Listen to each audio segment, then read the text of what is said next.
Brasil foi escolhido o primeiro país da América do Sul a sediar as Olimpíadas. 2009, o Brasil bateu o recorde de casos positivos de doping. O mal que atenta contra tudo que o esporte traz como ideal de saúde e honestidade. No ano passado, os fãs do esporte acompanharam atônitos uma sucessão de histórias tristes. Atletas de elite suspensos dias antes de participarem do Mundial de Atletismo em Berlim. Nossa maior vencedora da ginástica olímpica sob suspeita. Um jogador de futebol flagrado 2 vezes depois de ter usado crack. O Sport TV Repórter de hoje vai mostrar por que o número de casos de doping cresceu tanto e quais são os desafios que o país precisa vencer até a Copa do Mundo de 2014 e as Olimpíadas de 2016. Rio de Janeiro. Era para ser um ano de festa. Afinal, depois de muita insistência, o Brasil conquistou o direito de sediar os Jogos Olímpicos. Mas 2009 também foi marcado pelo doping.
Quase 50 atletas tiveram resultado positivo para substâncias proibidas no esporte. O número surpreende até mesmo o médico Eduardo De Rose, que há 40 anos luta contra o doping no Brasil. Eu posso dizer que foi o maior número anual que nós tivemos até agora. Eu não gosto muito de usar a palavra recorde, né? Mas eu digo que foi um número extraordinário. Mas o que explica esse número assustador de casos positivos? Uma primeira causa do aumento desse ano foi o aumento de controle de doping no volume total de Brasil entre as diversas áreas, atletismo, futebol, natação, vôlei, ciclismo, etc. A segunda coisa que eu quero te colocar é o doping inteligente.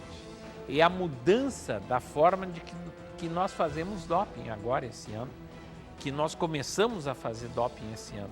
Esse ano nós começamos a valorizar muito mais a informação. O recorde negativo de 2009 colocou o Brasil em evidência. Nós estamos fazendo o seguimento de todos esses casos, porque você sabe, os olhos do mundo esportivo estão agora no Brasil. O Brasil, felizmente, vai organizar os dois maiores eventos do mundo esportivo. Então, a luz fica no Brasil agora. O que está fazendo o Brasil? Todo mundo está atento. No momento em que nós conquistamos o direito de sediar os Jogos em 2016, nós não podemos cair no erro de buscar resultado a qualquer custo. Então há uma preocupação com a formação do atleta, com um alerta para que esse não é o caminho. Nós não vamos fazer jogos no Brasil só para ter resultado. Nós também pensamos nos valores olímpicos, né? É preciso ter o fair play, é preciso que as pessoas compitam numa forma de igualdade. E o doping, ele desequilibra esse jogo. Então, essa reafirmação dos valores de que resultado é importante, mas não a qualquer custo, é fundamental. A vitória pelo esforço, fruto de treinamento, conquistada de forma saudável e limpa. A imagem que deveria ser o ideal do esporte foi manchada pelo surto recente de casos de doping. Acho que o recado passado para os jovens é que aí, realmente, se você tem um objetivo de ganhar e de ganhar a qualquer preço, pode, de repente, subir muito rapidamente. o esporte não é bem assim. O esporte, o valor do esporte é o espírito olímpico. É superar-se, é fazer o melhor possível, tentar ganhar, mas dentro de um aspecto, de uma dimensão pacífica, de uma dimensão realmente de convivência e realmente construir, digamos, uma cultura onde todos esses valores existem. O quadro pode se tornar ainda pior. O número de exames deve aumentar em 2010. E se nada for feito para prevenir e orientar os atletas, mais pessoas devem ser flagradas este ano. Aprender com o recorde negativo de 2009 é a melhor maneira de evitar um vexame no futuro.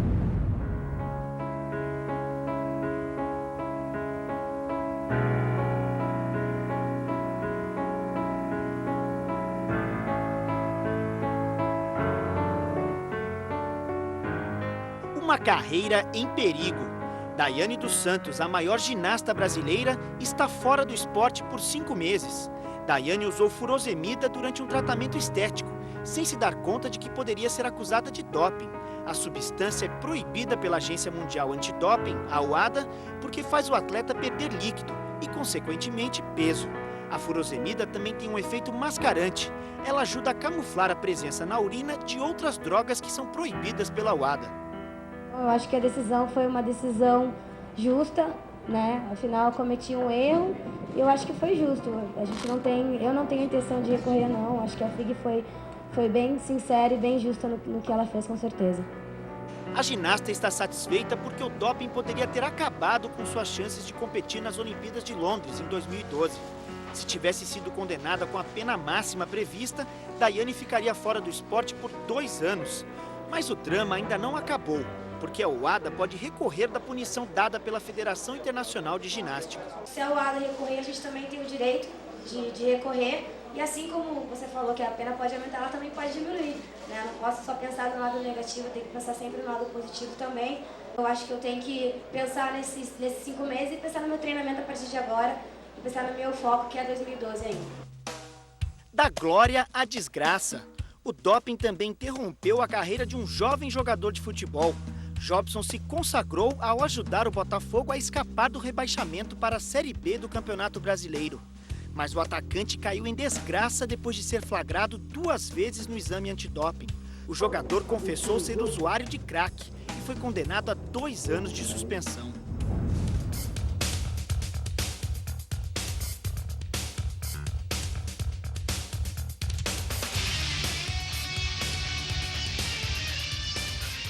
O caso mais marcante do ano passado foi o doping sistemático que destruiu um dos projetos mais ambiciosos do atletismo brasileiro. A equipe profissional da Rede Atletismo praticamente acabou depois que 5 atletas testaram positivo para eritropoetina, hormônio sintético conhecido como EPO.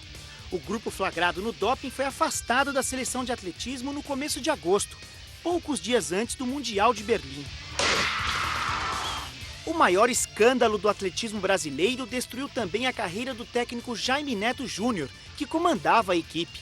Jaime ficou conhecido no mundo do atletismo depois de conquistar 2 medalhas olímpicas no revezamento 4x100, uma em Atlanta 96 e outra em Sydney 2000. Assumo minha culpa, mas eu só quero que as pessoas saibam diferenciar.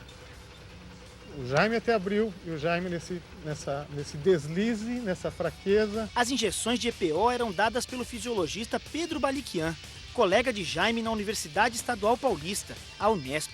As aplicações aconteciam durante treinos que a equipe fazia em Presidente Prudente, no interior de São Paulo. A EPO estimula o corpo a produzir mais glóbulos vermelhos, o que aumenta o transporte de oxigênio no sangue. O atleta que usa EPO acaba ficando mais resistente. Eu acreditei numa pessoa que eu achei que tivesse conhecimento de uma causa e que não tinha. O esquema de doping foi descoberto depois que a Confederação Brasileira de Atletismo fez um teste surpresa com os atletas da rede. A velocista Evelyn dos Santos lembra perfeitamente daquela tarde de junho. Evelyn recebeu nossa reportagem em sua casa no Rio de Janeiro. Ela estava acompanhada do pai, o ex-atleta Nelson Rocha. Foi um dia como qualquer outro dia de treinamento. A gente estava na pista de Presidente Prudente, treinando, e chegou o pessoal do controle antidoping. Ninguém demonstrou qualquer tipo de nervoso ou de medo, de preocupação. Todo mundo fez o exame tranquilamente. O teste da velocista deu negativo. mas a atleta confirmou em depoimento que também tinha recebido injeções em Presidente Prudente. Por isso, a confederação achou melhor suspender preventivamente a atleta, que já estava em Berlim, se preparando para competir. Eu recebi a notícia na sexta-feira, já quase meia-noite, de que eu estava sendo desligada por suspeita de doping. E eu questionei, eu quero saber, mas por que eu estou sendo desligada por suspeita de doping? Se meu exame deu negativo. Não, porque se você tomou uma injeção, se presume que foi a mesma com seus amigos. Então, a gente está te desligando da delegação para te preservar de danos maiores. Sinceramente, até hoje eu não entendi me preservar do quê. Eu não fui preservada da úlcera nervosa que eu tive, eu não fui preservada da depressão que eu tive, eu não fui preservada da perseguição de jornalista na rua, eu não fui preservada de ficar sem equipe, eu não fui preservada da exposição negativa que eu tive, mas foi assim que foi me dada a notícia. Voltar ao Brasil naquele momento não foi fácil. Eu imaginava que eu ia ter uma guerra me esperando, assim como eu tive, né? E eu já vim pensando assim, Evelyn, tira a força da onde você tem e da onde não tem, porque ou você vai ser forte ou essa situação vai te engolir. Eu estava muito preocupada com os meus pais também. Os meus avós já são bem velhinhos, sabe? Minha avó ficou muito nervosa, ela sofre do coração, tive medo dela ter alguma coisa. Eu estava com uma tia que, no mesmo dia que eu estava voltando, estava sendo operada de um câncer de mama. Então, eu me preocupei muito com a minha família, sabe? Então, eu tentei ser forte, sabe? Para não desestruturar o resto que eu tinha ainda.